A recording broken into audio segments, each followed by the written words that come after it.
এখানে অসংখ্য মানুষ প্রবাসে রয়েছে। আমরা দেখতে পাচ্ছি সরকার থেকে প্রবাসী ভোটাধিকারের উদ্যোগ নেওয়া হয়েছে, কিন্তু আমরা আশানুরূপ এখনো ফলাফল দেখতে পাইনি। আজকে সিলেটের পুণ্যভূমি থেকে আমরা সরকারের কাছে আবেদন জানাচ্ছি, প্রবাসীদের ভোটাধিকার নিশ্চিত করতে হবে, করতে হবে, করতে হবে। সিলেটবাসী প্রবাসে গিয়ে রক্তের উপরে দাঁড়িয়ে বাংলাদেশের টাকা সচল রেখেছে, তাদের রক্তের মূল্য দিতে হবে, দিতে হবে, দিতে হবে। প্রিয় সিলেটবাসী, আমাদেরকে অনেকে বলছে আমরা এন্টি বিএনপি পলিটিক্স করি। আমরা বিএনপির বিরোধী নই, আমরা খালেদা জিয়ার বিরোধী নই, আমরা তারেক জিয়ার বিরোধী নই, আমরা জিয়াউর রহমানের বিরোধী নই। তবে বাংলাদেশে আমরা চাঁদাবাজদেরকে ঠাঁই দিব না, ঠাঁই দিব না। বাংলাদেশে আমরা কোন সিন্ডিকেট ঠাঁই দিব না, ঠাঁই দিব না। বাংলাদেশে কোন সন্ত্রাসদেরকে আমরা ঠাঁই দিব না।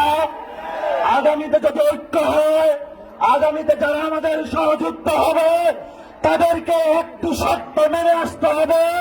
বাংলাদেশে চাঁদাবাজি করা যাবে না, বাংলাদেশে সন্ত্রাস করা যাবে না, বাংলাদেশে সিন্ডিকেট করা যাবে না, বাংলাদেশের জনগণের রাজনীতি করতে হবে।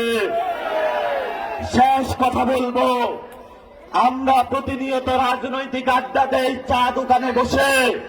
সিলেটের মাটিতে আপনাদের চায়ের বাগান রয়েছে, কিন্তু প্রতিদিন নিত্যকার সকালে যারা চায়ের কুড়ি মুকুলগুলো প্রতিনিয়ত তুলছে, আমার মা বোনদের কোনো মজুরি নাই।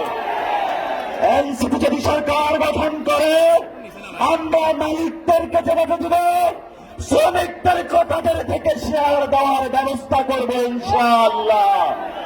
শেষ কথা শেষ করব, সিলেট আউলিয়া গ্রামের পণ্যভূমি, ফুলতলি সাহেবের পণ্যভূমি, অসংখ্য আউলিয়ার পণ্যভূমি। এখানে আলিয়া মাদ্রাসা রয়েছে, কওমি মাদ্রাসা রয়েছে, বিভিন্ন তরিকার মাদ্রাসা রয়েছে, আমাদের নারী সমাজ রয়েছে। আমি জানি সিলেটে আগে এসেছিলাম, তরুণ যুবা আপনাদের রক্ত কতটুকু থাকব। আগামীতে 3 তারিখে ঢাকায় ঘোষণাপত্রের দাবিতে মহাসমাবেশ হবে। সেই সমাবেশে শহীদদের রক্ত রক্ষার জন্য, আহতদের অঙ্গহানি রক্ষার জন্য, আপনার জীবন রক্ষার জন্য আমরা একত্রিত হব। আমরা সিলেটবাসী আজকে এই শহীদ মিনারে শহীদদের রক্তের কসমের উপরে দাঁড়িয়ে হাত তুলে শপথ করি, 3 তারিখে সবাই বলে সবাই ঢাকা উপস্থিত হব ইনশাআল্লাহ। সিলেটবাসীর জয় হোক, শাহজালালের পথ আমাদের অনুসৃত হোক। সকলকে লাল সালাম, আসসালাম।